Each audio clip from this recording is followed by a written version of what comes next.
আশা করি সবাই খুব ভালো আছে। আমিও মোটামুটি ভালো আছি। আর দেখো আজকে দুপুরের রান্না আমি কী করেছি। বাবুনার আমি খেতে বসবো কারণ দাদা চেম্বারে গেছে। আর এখানে দেখো করলা ভাজা, পটল ভাজা, এখানে অল্প ভেন্ডি ভাজা করেছি।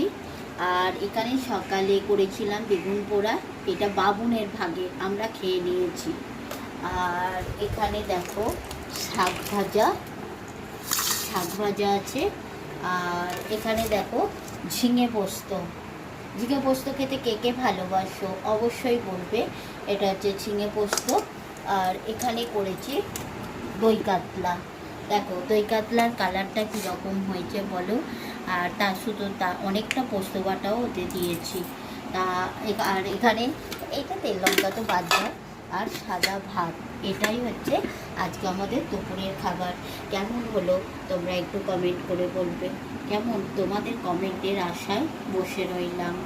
তোমরা কমেন্ট করবে, ভালোবাসা দেবে, ভালো লাগলে পাশে থাকবে নিত্য নতুন জিনিস দেখার জন্য। বক বক করবো না, খিদে পেয়েছে তাই এখানেই রাখবো।